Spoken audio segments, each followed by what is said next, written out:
Pasar Petisah pagi itu sudah ramai seperti biasa. Suara pedagang yang memanggil pembeli bercampur dengan teriakan tukang parkir dan deru motor yang keluar masuk lorong pasar. Di antara keramaian itu, satu sosok berjalan dengan langkah berat, diikuti 4 lelaki bertubuh kekar. Semua orang yang melihatnya refleks menunduk atau menghindar. Dialah Bang Oloan, preman yang sudah lebih dari 10 tahun menjadi penguasa pasar ini.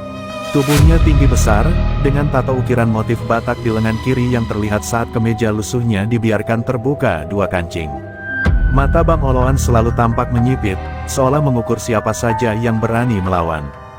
Di tangan kanannya, ia menggenggam rokok kretek yang bara ujungnya memantulkan sinar merah kecil di antara kepulan asap. Tiap kali ia berjalan melewati lapak, suara para pedagang langsung merendah. "Bang, ini uangnya," bisik seorang penjual sayur, menyelipkan selembar uang lusuh ke tangannya. Bang Oloan hanya mengangguk tanpa melihat wajah orang itu, lalu melangkah lagi. Ia seperti macan yang berpatroli di wilayah kekuasaannya, memastikan tak ada satupun yang luput dari setoran keamanan yang ia sebut sebagai jaminan ketentraman. Semua orang tahu, yang tidak membayar, lapaknya akan diacak-acak atau dagangannya dibuang ke gang. Anak buahnya, yang dipanggil Sangkot, berjalan di belakang sambil membawa kantong plastik hitam berisi uang setoran pagi itu. Kadang mereka bercanda kasar, menertawakan pedagang yang tampak takut. Ada rasa puas di wajah Oloan setiap kali melihat orang merendahkan badan hanya untuk menyodorkan uang. Baginya, rasa takut itu adalah tanda ia masih berkuasa penuh di pasar ini. Namun hari ini, ada sesuatu yang berbeda. Saat ia melangkah di lorong makanan, aroma gurih rempah soto menyeruak kuat. Bang Oloan menghentikan langkahnya, menghirup dalam-dalam. Bau santan yang berpadu dengan serai, daun jeruk, dan kaldu daging seolah menuntunnya menuju sebuah warung kecil di sudut pasar. Di sana, seorang gadis berambut hitam panjang, kulit sawo matang, dan senyum tipis tengah menuang kuah kuning ke dalam mangkuk. Raina Beer, si Manjuntak, itulah namanya. Begitu ia memperkenalkan diri ke para pedagang sekitar saat pertama kali membuka lapak seminggu lalu. Muda, cantik, dan pandai meracik soto Medan yang rasanya membuat orang ingin kembali. Meja kecilnya selalu penuh pembeli, bahkan sampai ada yang rela berdiri demi mencicipi kuahnya.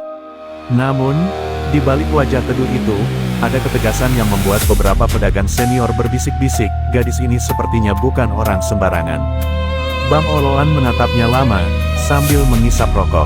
Sangkot yang melihat itu langsung tersenyum miring. "Bos, kayaknya yang ini bisa jadi sumber setoran baru.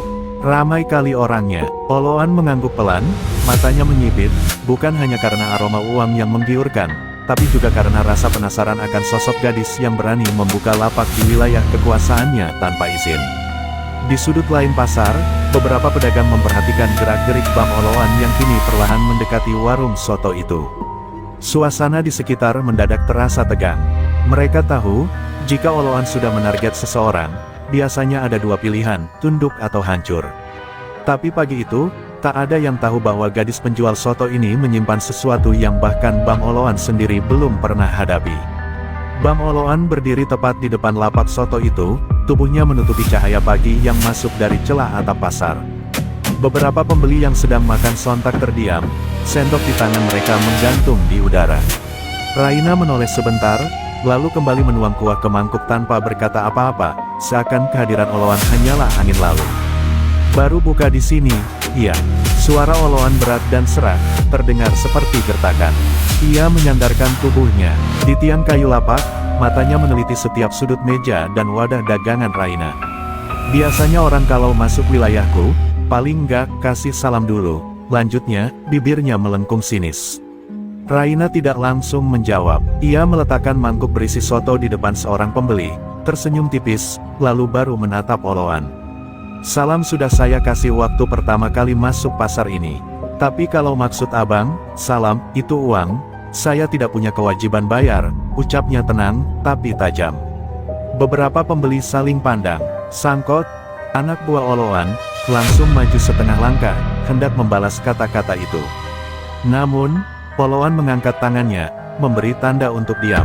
Tatapan Oloan kini berubah, bukan lagi sekadar penguasa pasar yang mengincar uang, tapi seorang pria yang merasa harga dirinya baru saja ditantang di depan umum. Cantik-cantik, berani juga kau ngomong gitu sama aku, gumam Oloan, kali ini nadanya lebih rendah, seperti bisikan yang justru membuat udara di sekitar terasa berat. Ia mencondongkan tubuh, mendekat ke wajah Raina.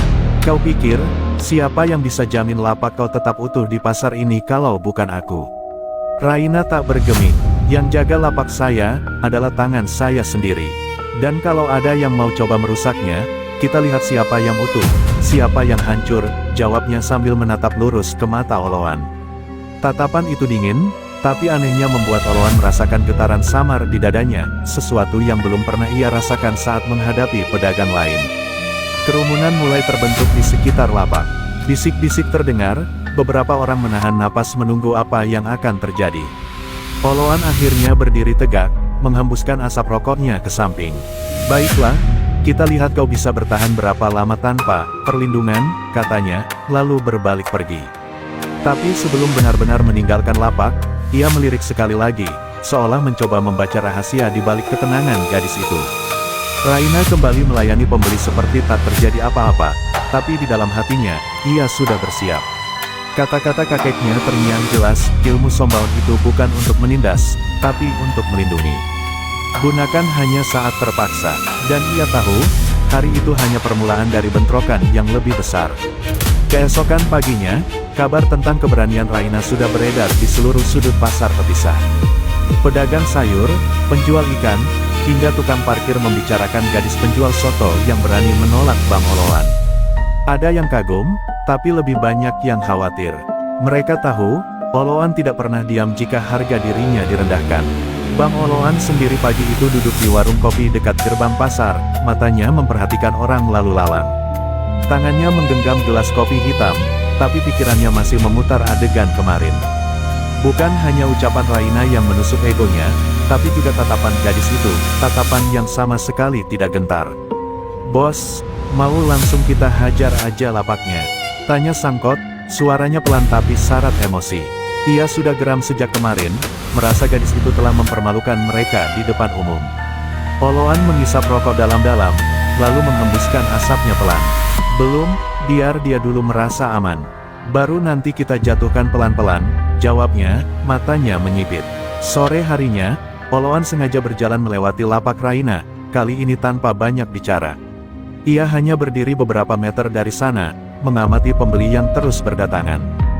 Dalam hatinya, ia sudah menghitung berapa banyak uang yang bisa diperas jika gadis itu mau tunduk. Tapi yang membuatnya heran, setiap kali tatapan mereka bertemu, ada semacam hawa panas yang membuat lehernya terasa kaku. Raina yang menyadari dirinya diawasi, tetap tenang. Ia menyapa pembeli, menyendok kuah soto dengan tangan mantap, seolah kehadiran Oloan sama sekali tidak mengganggu. Namun, di dalam dirinya, ia sudah menyiapkan lapisan pertahanan. Kakeknya selalu berkata, orang yang menguasai sombaun tidak pernah mencari lawan, tapi kalau lawan datang, jangan beri celah. Salah satu pembeli berbisik kepada Raina, "Kau hati-hati sama si Oloan itu, Nona, dia bisa bikin orang bangkrut dalam seminggu." Raina hanya tersenyum, kalau rezeki dari Tuhan, tak ada yang bisa rampas. Jawaban itu terdengar sederhana, tapi penuh keyakinan yang membuat pembeli itu terdiam.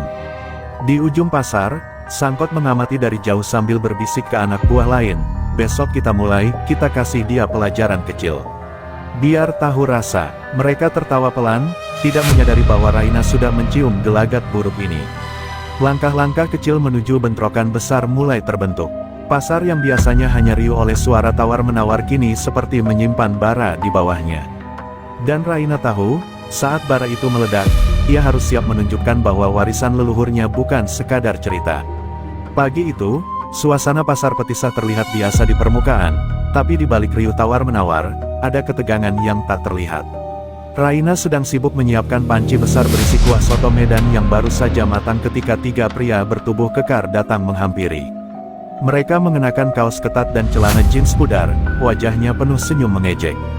"Cantik, bos kami titip pesan," kata salah satu dari mereka, suaranya serak seperti habis merokok semalaman. Ia menepuk meja kayu lapak Raina dengan keras, membuat mangkuk-mangkuk berguncang. "Mulai minggu ini, kau bayar uang keamanan. Kalau enggak ya, pasar ini bisa jadi tempat yang enggak aman buat kau." Pembeli yang sedang makan langsung terdiam, beberapa menunduk pura-pura sibuk. Raina menatap ketiga orang itu tanpa gentar.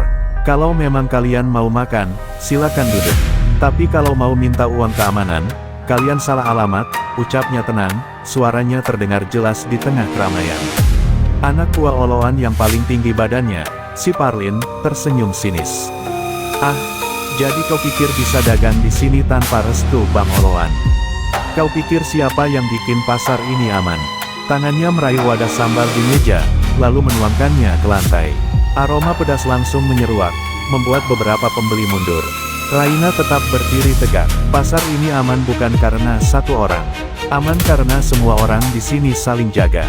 Kalau kalian mau coba buat ribut, kalian bisa mulai dari saya, katanya sambil menatap tajam ke mata Parlin.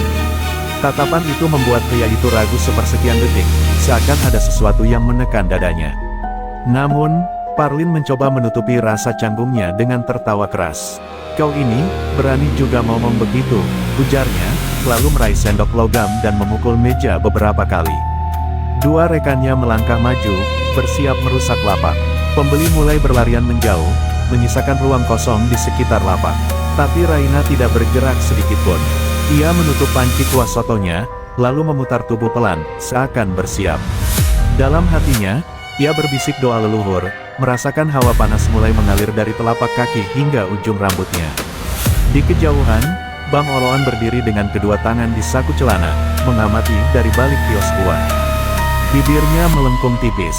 Ia ingin melihat apakah gadis ini akan menyerah, atau justru membuatnya harus turun tangan sendiri. Parlin menatap Raina dengan tatapan merendahkan. Kau mau bikin masalah sama kami? Sekali kami remas, lapak kau ini tinggal kenangan. Ia melangkah maju, jaraknya kini tinggal setengah meter dari Raina. Udara di sekeliling terasa berat, pembeli yang tadi masih bertahan kini benar-benar pergi, meninggalkan warung soto itu nyaris kosong. Raina menghela napas pelan. Aku tidak mau bikin masalah. Tapi kalau kalian memaksa, aku juga tidak akan mundur, katanya datar. Suaranya jernih dan tak bergetar sedikitpun. Kalimat itu justru membuat Parlin tertawa keras, seperti mendengar lelucon. Hahaha, kau kira kau siapa? Gadis kecil penjual soto. Dua rekannya mulai bergerak meraih panci kuah soto, hendak membalikkannya. Namun, dalam satu gerakan cepat, Raina memegang pergelangan tangan salah satu dari mereka. Sentuhan itu sekilas terlihat biasa, tapi si pria langsung meringis, seolah pergelangannya diremas besi panas. Lepas, panas, teriaknya, membuat temannya terpaku. Raina tidak melepaskan tatapannya dari Parlin. Katakan pada Bang Oloan, uangku hanya untuk modal dan rezeki halal, bukan untuk takut pada orang, ucapnya dengan nada yang seperti perintah. Parlin mencoba menahan amarah, tapi ada sesuatu dalam sorot mata Raina yang membuat langkahnya tertahan. Hawa panas yang aneh mulai menyelimuti area sekitar. Parlin merasakan keringat menetes di pelipisnya, padahal udara pagi itu tidak terlalu terik. Ia melirik ke temannya yang tadi menjerit, kini duduk di lantai sambil memegangi tangannya. Matanya tampak kosong, seperti kehilangan tenaga. Ini, apa yang kau lakukan? Tanya Parlin setengah berbisik, suara kasarnya hilang diganti ketakutan yang mulai merayap. Raina hanya tersenyum tipis. Hanya peringatan. Jangan memaksa aku untuk melanjutkan, jawabnya, lalu melepaskan genggaman pada pria yang ia pegang tadi. Pria itu langsung tersungkur, napasnya memburu. Suasana pasar yang tadinya bising kini sepi di sekitar lapak Raina. Orang-orang yang mengintip dari kejauhan mulai berbisik-bisik, beberapa bahkan menunduk agar tidak terlihat oleh anak buah Oloan. Parlin akhirnya mundur selangkah, lalu memberi kode pada dua rekannya untuk pergi. Dari kejauhan, Bang Oloan yang mengamati semuanya mengerutkan kening. Ia tidak pernah melihat anak buahnya mundur hanya karena gertakan, apalagi dari seorang perempuan. Dalam hatinya, ia mulai curiga, ada sesuatu yang berbeda dengan gadis ini, sesuatu yang mungkin berbahaya bagi kekuasaannya. Keesokan paginya, sebelum matahari sepenuhnya naik, pasar Petisa sudah riuh oleh kabar yang beredar dari mulut ke mulut. Dari penjual sayur di lorong depan sampai tukang gorengan di ujung pasar, semua membicarakan hal yang sama, bagaimana tiga anak buah Bang Oloan pulang dengan wajah pucat dan tangan gemetar setelah mencoba memalak penjual soto baru itu. Aku lihat sendiri, si Parlin sampai nggak berani menatap mata si Raina, bisik seorang penjual bumbu sambil mengaduk cabai giling. Kau yakin bukan dia yang kena guna-guna? Sahut temannya setengah berbisik, tapi matanya melirik ke arah lapak Raina yang sudah mulai ramai lagi pembeli. Beberapa orang bahkan mulai sengaja mampir, bukan hanya untuk makan soto, tapi untuk melihat langsung gadis yang berani menantang penguasa pasar. Raina tetap melayani pembeli dengan senyum tenang, seakan tak peduli omongan orang. Namun, ia sadar semua mata memperhatikannya, termasuk mata-mata yang bekerja untuk Oloan. Di warung kopi dekat pintu masuk pasar, Bang Oloan duduk sambil memutar cangkirnya. Wajahnya tidak menunjukkan emosi, tapi tangannya mengetuk meja berulang kali, pertanda pikirannya sedang bekerja keras. Orang-orang mulai lihat aku lemah kalau aku diam saja, ucapnya perlahan kepada Sangkot.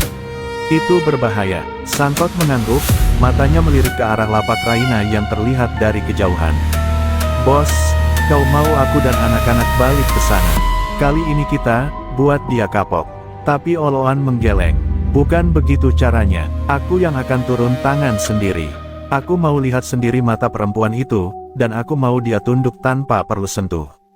Siang itu, suasana pasar mendadak berubah. Pedagang yang melihat Oloan berjalan ke arah lapak Raina mulai mundur, sebagian bahkan pura-pura sibuk di dalam kios agar tidak ikut terseret. Masalah, langkah Oloan mantap, setiap pijakan kakinya terasa seperti genderang perang yang mendekat. Raina yang sedang menuang kuah soto perlahan menoleh. Ia melihat Oloan berdiri di depannya, tubuh besar itu menutup cahaya. Pembeli di meja segera bangkit dan mundur, meninggalkan kursi kosong. Sekilas, keduanya saling menatap, tatapan Oloan penuh kuasa, tatapan Raina penuh ketenangan. Hening menyelimuti sudut pasar itu. Tak ada yang berani bersuara. Semua orang tahu, percakapan yang akan terjadi berikutnya bisa menjadi awal bentrokan terbesar di pasar Petisah sejak bertahun-tahun. Bang Oloan berdiri hanya sejengkal dari meja kayu lapak soto itu. Asap tipis dari rokoknya berbaur dengan aroma kuah soto yang mengepul, menciptakan kontras yang aneh, panas dari bara rokok dan hangat dari rempah kuah. Kau tahu siapa aku? Tanya Oloan pelan, tapi nadanya mengandung tekanan yang membuat orang biasa gemetar. Raina menatapnya lurus. Aku tahu, tapi itu tidak mengubah siapa diriku, jawabnya singkat. Suaranya tenang, tidak meninggi, tapi cukup untuk menusuk telinga siapapun yang mendengar. Beberapa penonton yang bersembunyi di balik kios hampir menahan napas, takut suara mereka memecah ketegangan itu. Oloan tersenyum miring, lalu duduk di salah satu kursi pembeli. Kau cantik, kau pintar, tapi pasar ini keras, Nona. Kalau mau aman, kau harus punya pelindung. Ia menepuk dadanya, dan tidak ada pelindung yang lebih kuat dari aku. Raina meletakkan sendok sayur, lalu bersandar sedikit pada meja. Pelindungku adalah darahku sendiri, katanya, membuat Oloan mengernyit. Apa maksudmu? Tanyanya, nada suaranya berubah. Raina menghela napas, lalu menunduk sejenak. Dalam pikirannya, bayangan kakeknya, guru Partahi Simanjuntak, muncul. Sosok tua berwajah keras yang membesarkannya di tanah Balige, mengajarkan bahwa darah keluarga mereka adalah darah para penjaga. Kau mungkin tidak percaya, Bang Oloan, lanjut Raina, tapi aku adalah keturunan marga Simanjuntak yang memegang warisan ilmu Sombaon. Ilmu itu bukan untuk menindas, tapi untuk melindungi orang yang tertindas. Dan jika ada yang mencoba mengambil yang bukan haknya, ia menatap tajam, maka darahku akan memanggil kekuatan itu. Oloan tidak tertawa, tidak juga marah. Ada sedikit kerutan di dahinya, tanda ia mencoba memahami. Ia pernah mendengar nama guru Partahi Simanjuntak di masa kecilnya, seorang tabib sekaligus pendekar yang bahkan disegani preman-preman di Danau Toba. Tapi ia tidak pernah membayangkan cucunya akan muncul di hadapannya, di tengah pasar yang ia kuasai. Angin yang berhembus di lorong pasar mendadak terasa berbeda. Hawa panas dan berat mengalir pelan, membuat tengkuk Oloan dingin. Ia menatap Raina, dan untuk pertama kalinya, ia merasa tatapan seseorang membuat jantungnya berdegup sedikit lebih cepat. Kalau begitu, kata Oloan perlahan, aku harus lihat sendiri, seberapa kuat warisan darahmu itu. Ucapannya terdengar seperti tantangan yang tak mungkin dihindari, dan kerumunan yang mengintip dari jauh tahu, bentrokan ini sudah tak bisa dicegah lagi. Hening yang menekan menyelimuti sudut pasar Petisah. Hanya terdengar suara jauh pedagang ikan memanggil pembeli dan sesekali dentingan sendok yang jatuh di warung sebelah. Bang Oloan bangkit perlahan dari kursi, menatap Raina seperti singa yang sedang menilai lawan berburu. Kalau begitu, Mari kita lihat, apakah darahmu benar-benar sekuat kata-katamu, ujarnya dengan suara rendah namun mengancam. Raina tidak bergeser, tangannya masih di atas meja, tapi jemari kirinya meremas pelan ujung kain lap. Di balik tatapan tenangnya, ia sudah merasakan getaran halus di udara, tanda bahwa tubuhnya mulai merespons ancaman nyata. Jangan dulu, hanya saat diperlukan, pesan kakeknya terngiang jelas. Kerumunan mulai terbentuk kembali. Meski orang-orang mencoba menjaga jarak aman, Sangkot berdiri di belakang Oloan, menyeringai penuh kemenangan, seolah yakin bahwa bosnya akan segera menjatuhkan gadis itu dengan sekali gebrakan. Namun, beberapa pedagang senior berbisik, mengingatkan satu sama lain bahwa Raina bukan gadis biasa. Oloan melangkah maju, jaraknya kini tinggal satu lengan dari Raina. Kau bisa pilih, Nona, tunduk sekarang. Atau aku pastikan besok lapakmu ini tinggal cerita, katanya sambil menunjuk meja soto. Matanya tajam, sorotnya penuh tekanan. Raina menatap balik tanpa berkedip. Kalau aku tunduk pada ketidakadilan, berarti aku mengkhianati darah leluhurku, jawabnya. Nada suaranya tak meninggi, tapi kekuatannya terasa menghantam udara di sekitar mereka. Beberapa orang yang berdiri di pinggir lorong merinding tanpa tahu sebabnya. Oloan terkekeh pendek, bagus. Aku suka yang keras kepala. Tapi lihat nanti, keras kepalamu akan kubayar dengan hancurnya harga dirimu. Ia mengangkat tangannya, bersiap memberi sinyal kepada Sangkot untuk mulai mengacak-acak lapak. Tepat saat itu, udara di sekitar meja Raina berubah. Hawa panas merayap, bercampur aroma rempah kuah soto, menciptakan rasa aneh yang membuat orang di dekat situ menelan ludah. Raina perlahan melepaskan genggaman kain lap, lalu berdiri tegak, matanya menatap lurus ke Oloan. Dalam pandangan orang-orang, tatapan itu seperti memancarkan cahaya samar yang membuat bulu kuduk berdiri. Oloan mengerutkan kening. Untuk pertama kalinya dalam bertahun-tahun, tubuhnya merasakan tekanan yang datang bukan dari otot atau senjata, melainkan dari sesuatu yang tak kasat mata. Ia menelan ludah tanpa sadar. Tapi harga diri sebagai penguasa pasar membuatnya tetap tegak, meski ada bagian kecil dalam dirinya yang mulai bertanya-tanya, apa yang sebenarnya ia hadapi. Oloan mengangkat tangannya perlahan, seperti seekor harimau yang hendak menerkam. Kerumunan menahan napas, beberapa pedagang wanita bahkan mulai memeluk dagangan mereka, takut bentrokan ini berubah menjadi keributan besar. Aku beri kesempatan terakhir, mundur, ucap Oloan datar, meski nadanya jelas bukan ajakan damai, melainkan ancaman yang dibalut kesombongan. Raina melangkah maju setengah tapak, membuat jarak mereka kini hanya sejengkal. Aku sudah memilih jalanku, Bang Oloan. Dan jalanku bukan untuk mundur dari kebenaran, ucapnya dengan suara rendah namun tegas. Hawa di sekelilingnya terasa makin berat, seolah udara membawa pesan yang hanya bisa dirasakan oleh naluri manusia. Oloan menggeram, lalu mengayunkan tangannya ke arah bahu Raina dengan cepat, gerakan khas preman pasar yang terbiasa menakut-nakuti lawan.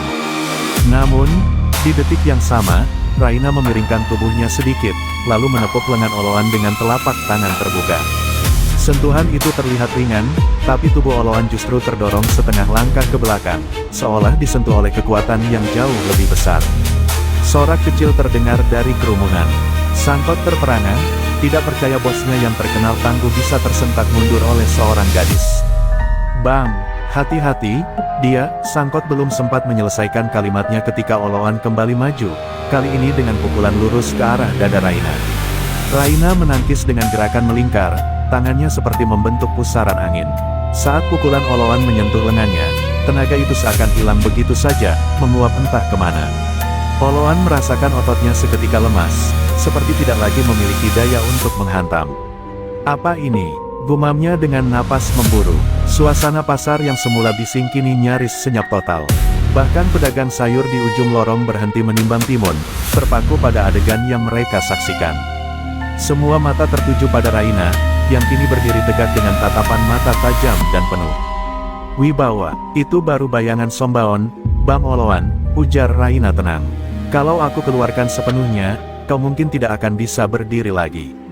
Kalimat itu tidak diucapkan dengan kesombongan, melainkan sebagai peringatan terakhir. Namun di telinga Oloan, kata-kata itu terdengar seperti tantangan yang menusuk harga dirinya. Oloan mengatupkan rahang, matanya menyala marah. Kalau begitu, tunjukkan padaku, teriaknya sambil mengerahkan seluruh tenaganya untuk serangan berikutnya. Kerumunan terbelah, siap menyaksikan pertarungan yang kini jelas bukan sekadar adu otot biasa, ini sudah menjadi pertempuran antara gengsi dan warisan darah. Oloan mengaum marah, lalu melesat ke depan dengan serangan yang jauh lebih cepat dari sebelumnya. Tubuhnya membungkuk sedikit, kedua tangannya siap menghantam sekaligus menubruk Raina. Sorot matanya penuh amarah bercampur gengsi yang terluka. Kerumunan pedagang dan pembeli otomatis mundur, menciptakan lingkaran kosong di tengah lorong pasar. Raina menarik napas dalam-dalam. Gerakannya lambat di mata sendiri, tapi bagi orang lain terasa seperti bayangan yang tiba-tiba memudar dan muncul kembali. Begitu Oloan hampir menyentuhnya, ia memutar tubuh ke samping, dan dengan telapak tangan kanan, ia menepuk dada Oloan tepat di ulu hati. Sentuhan itu tidak keras, tapi suara seperti dentuman kayu patah bergema di telinga semua yang hadir. Tubuh Oloan langsung terhuyung, napasnya tersengal, matanya terbelalak tak percaya. Ia mencoba bertahan, namun lututnya melemas, membuatnya setengah berlutut di hadapan Raina. Sorot matanya kini bukan lagi hanya marah, ada ketakutan yang mulai tumbuh. "Apa yang kau lakukan padaku?" Suaranya pecah di tengah kerongkongan. "Ini hanya satu tarikan napas dari Sombaon," jawab Raina pelan. "Ilmu ini diturunkan untuk melindungi, bukan untuk menyerang. Tapi kadang, melindungi berarti menghentikan mereka yang menindas." Suaranya terdengar jelas di tengah pasar yang kini hening, membuat kata-kata itu terpatri di telinga semua yang hadir. Sangkot melangkah maju, ingin membantu bosnya berdiri, tapi baru selangkah ia sudah merasakan hawa panas menyapu wajahnya. Ia berhenti mendadak, instingnya berteriak bahwa jika ia nekat mendekat, nasibnya akan lebih buruk dari Oloan. Oloan mencoba bangkit, namun setiap kali ia berusaha mengerahkan tenaga, tubuhnya bergetar hebat. Ia menatap Raina, mencari celah untuk membalikkan keadaan, tapi yang ia temukan hanyalah tatapan teduh yang tak bisa ia tembus. Di dalam hati, ia mulai sadar, kekuasaan yang ia banggakan di pasar ini ternyata rapuh di hadapan kekuatan sejati. Kerumunan mulai bergumam. Beberapa pedagang yang selama ini takut pada Oloan kini memandang Raina dengan campuran kagum dan lega. Mereka tahu, bila gadis ini memutuskan bertahan di pasar, keseimbangan kekuasaan yang selama ini timpang bisa berubah. Raina mundur selangkah, lalu berkata tegas, "Pergilah, Bang Oloan. Jangan kembali sebelum kau belajar menghargai orang lain. Hari ini, aku tidak meruntuhkanmu. Tapi lain kali, mungkin aku tak akan menahan tangan." Ucapannya itu menjadi akhir dari bentrokan, meninggalkan Oloan yang tertunduk, dan pasar yang kini bergemuruh dengan cerita baru yang akan menyebar ke seluruh medan sebelum sore. Sehari setelah bentrokan itu, pasar Petisa seperti punya energi baru. Para pedagang yang sebelumnya selalu menunduk ketika Oloan lewat, kini mulai berani bercanda lagi di lapak masing-masing.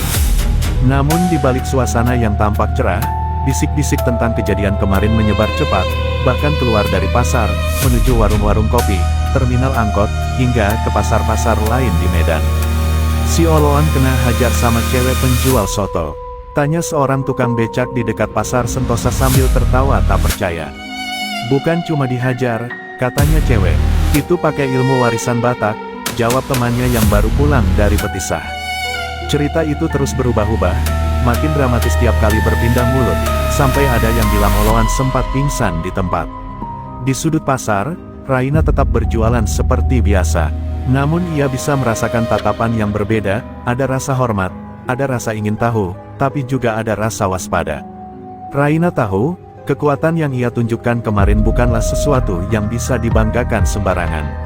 Sekali rahasia itu terbuka, akan selalu ada orang yang ingin menguji atau menantangnya.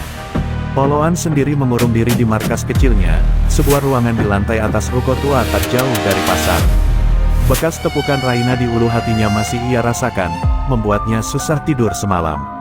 Lebih dari rasa sakit fisik, gengsinya yang hancur membuat pikirannya berkecamuk. "Kalau kabar ini terus nyebar, aku selesai," gumamnya lirih. Sangkot mencoba menyemangati, menawarkan ide untuk mengumpulkan kelompok dan merebut kembali wibawa mereka dengan aksi yang lebih keras. Tapi Oloan hanya menggeleng. "Kalau aku salah langkah, bukan cuma pasar ini yang hilang. Semua orang akan lihat aku kalah lagi," katanya, nada suaranya penuh kekhawatiran. Di saat yang sama, kabar tentang Raina sampai ke telinga orang-orang yang dulu punya dendam pribadi pada Oloan. Beberapa di antara mereka adalah preman dari pasar lain yang selama ini kalah bersaing. Mereka mulai melihat peluang untuk merebut wilayah Oloan, menjadikan kekalahan kemarin sebagai titik lemah yang bisa dieksploitasi. Raina menyadari ancaman itu. Sore itu, saat pasar mulai sepi, seorang lelaki tua berwajah keras datang ke lapaknya. Ia tidak membeli apapun, hanya duduk dan berkata, "Kau pikir mengalahkan Oloan membuatmu aman?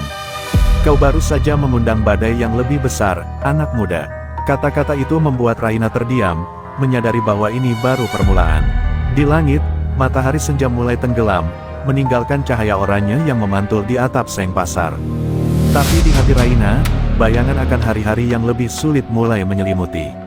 Ia tahu, kekuatan leluhurnya akan kembali diuji, dan kali ini, lawannya mungkin jauh lebih berbahaya daripada Bang Oloan. Malam itu, angin di sekitar pasar Petisa terasa lebih dingin dari biasanya. Lampu-lampu jalan memantulkan cahaya pucat di genangan air hujan siang tadi.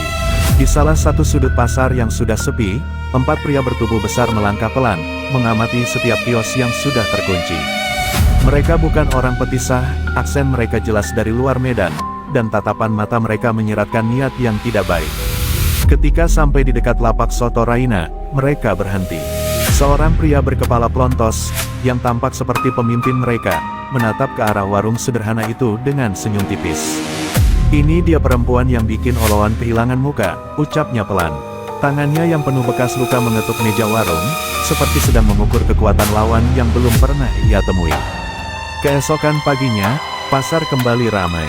Pedagang mulai membuka lapak, aroma ikan asin bercampur wangi rempah dari soto Raina memenuhi udara. Namun, suasana sedikit tegang ketika 4 pria asing itu kembali muncul, kali ini di tengah keramaian. Mereka berjalan santai, tapi tatapan mereka tajam ke arah Raina.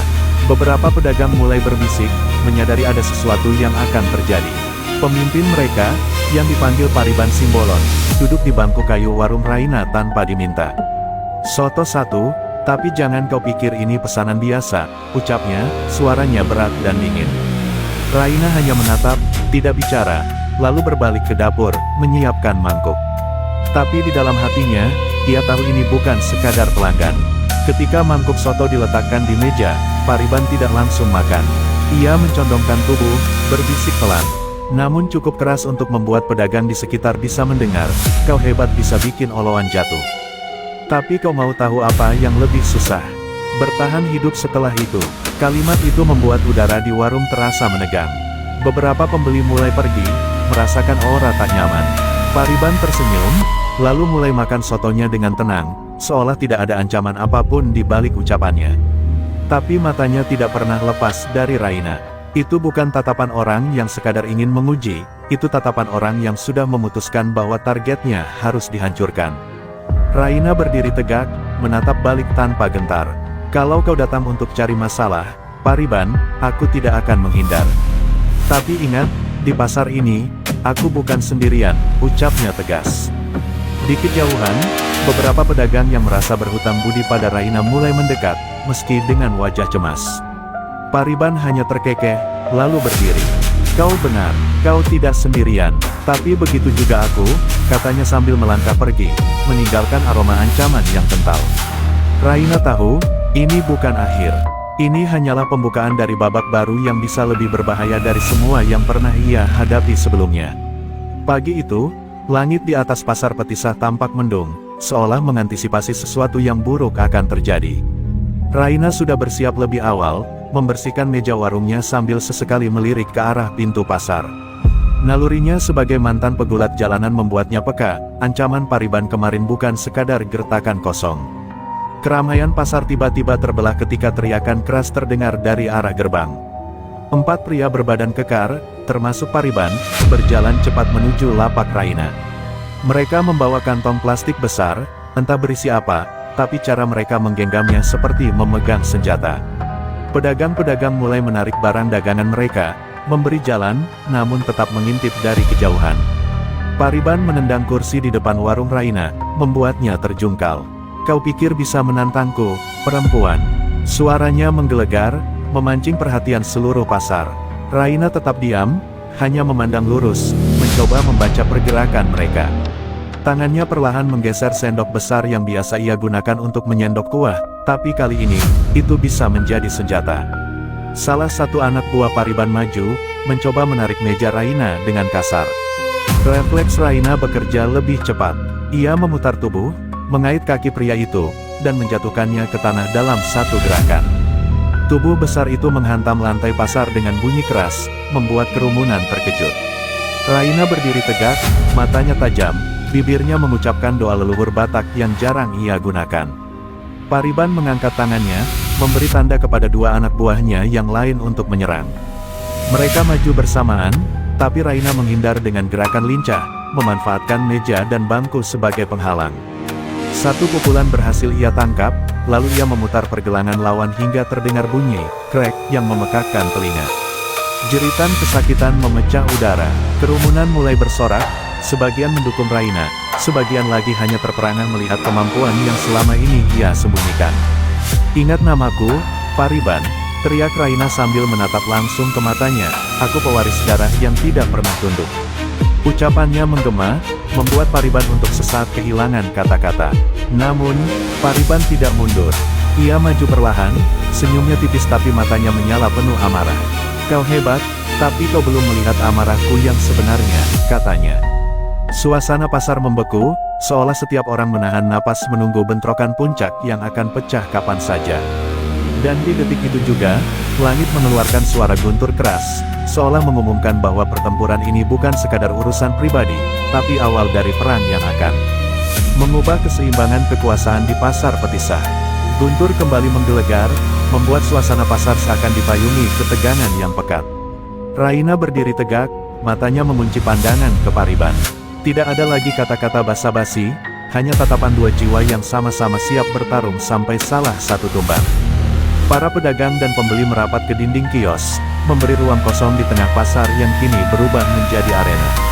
Pariban melangkah maju, setiap langkahnya memantul di telinga seperti dentuman genderang perang. Ia mengangkat kedua tangannya, memperlihatkan ototnya yang mengeras. "Hari ini, kau akan menyesal menantangku," katanya, lalu menyerang dengan pukulan lurus ke arah wajah Raina. Raina menghindar dengan gesit, lalu membalas dengan tendangan rendah yang membuat Pariban sedikit goyah. Serangan demi serangan dilontarkan, dan setiap benturan tubuh terdengar seperti palu menghantam kayu. Raina mengandalkan kecepatan dan tekniknya sebagai mantan pegulat jalanan, sementara Pariban bermain dengan kekuatan murni dan amarah membara. Meski tubuh Raina jauh lebih kecil, gerakannya seperti bayangan, sulit ditangkap, selalu selangkah lebih cepat.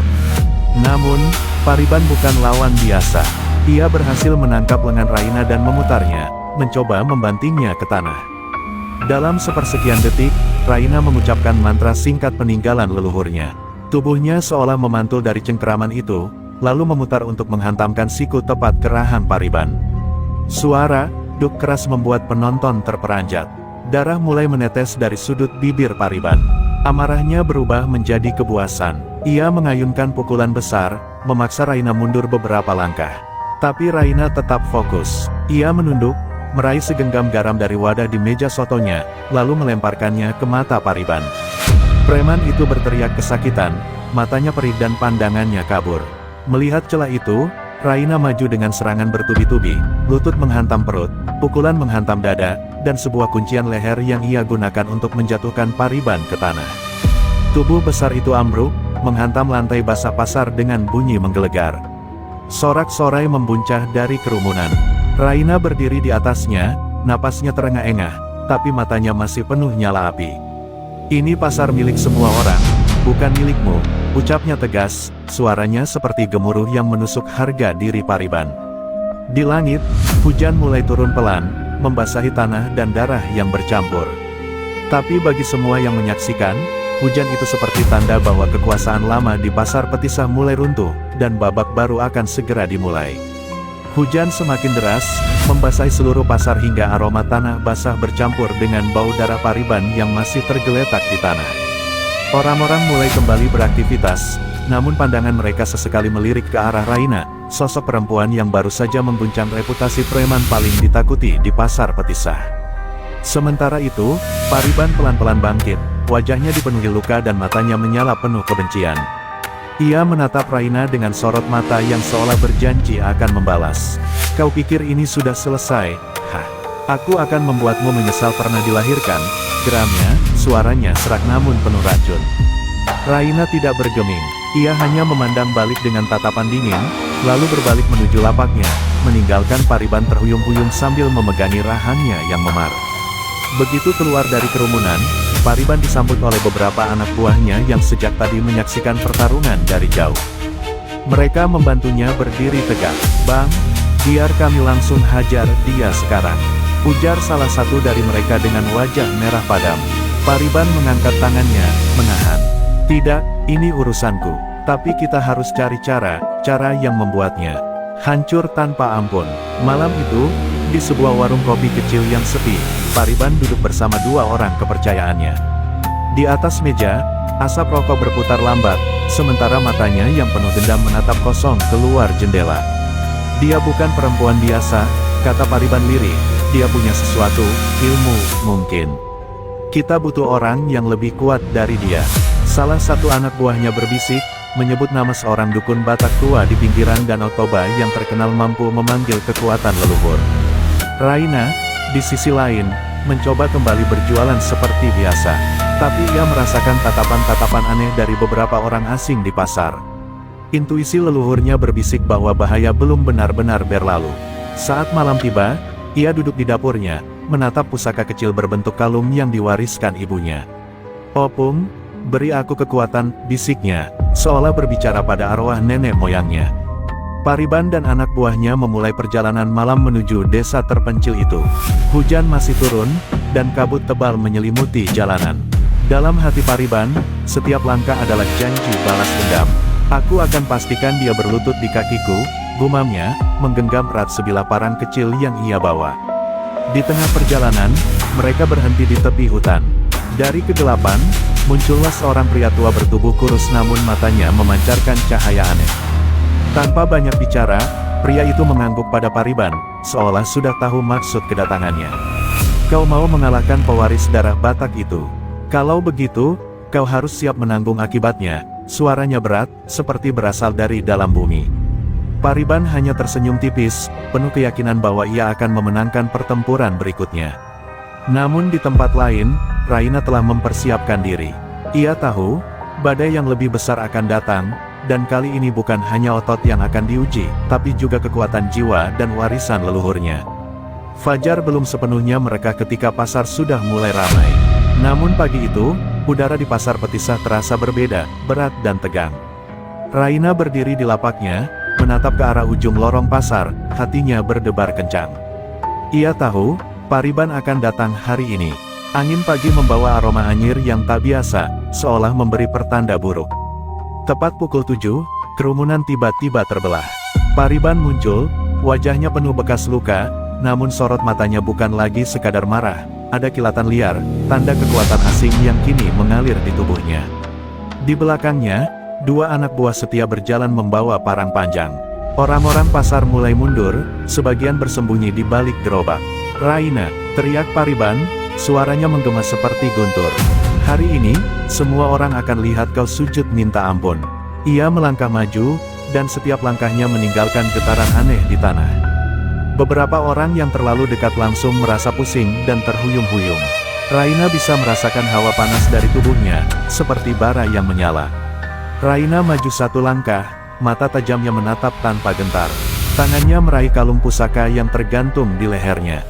Ia memejamkan mata, menarik napas dalam, lalu mulai melantunkan mantra warisan leluhur Batak. Suara lirihnya bercampur dengan deru angin yang tiba-tiba bertiup kencang. Saat matanya terbuka kembali, cahaya kemasan membungkus tubuhnya, membuat orang-orang yang menonton terpana. Pariban langsung menyerang, melompat dengan kecepatan yang tak manusiawi. Namun Raina memutar tubuhnya, menangkis dengan satu pukulan telapak tangan yang memancarkan gelombang udara. Dentuman keras terdengar, dan Pariban terlempar beberapa meter, menghantam gerobak buah hingga hancur berantakan. Tapi ia bangkit lagi, tertawa seperti orang kesurupan. Bagus, makin seru. Pertarungan berubah menjadi badai kekuatan. Pariban mengayunkan parangnya yang kini menyala dengan cahaya merah darah, sementara Raina bergerak lincah. Setiap gerakannya diiringi kilatan cahaya kemasan. Suara logam beradu, tanah bergetar, dan warung-warung di sekitar mulai roboh karena hantaman energi mereka. Orang-orang berteriak dan berlarian, tapi tetap mengintip dari kejauhan, tak sanggup meninggalkan tontonan yang mengerikan sekaligus memukau itu. Raina akhirnya melihat celah ketika Pariban kehilangan keseimbangan sejenak. Dengan gerakan cepat, ia melompat tinggi dan menghantamkan pukulan ke dada Pariban sambil meneriakkan nama leluhurnya. Ledakan cahaya memenuhi pasar, membuat semua orang menutup mata. Ketika sinar itu meredup, Pariban sudah tergeletak tak bergerak. Pusaka gelapnya hancur berkeping-keping. Hening menyelimuti pasar. Hanya suara napas berat Raina yang terdengar. Ia menatap tubuh Pariban sejenak, lalu berbalik dan kembali ke lapaknya, seolah tak terjadi apa-apa. Namun semua orang tahu, pagi itu bukan sekadar kemenangan seorang pedagang soto, tapi kebangkitan warisan leluhur yang tak bisa dipandang remeh.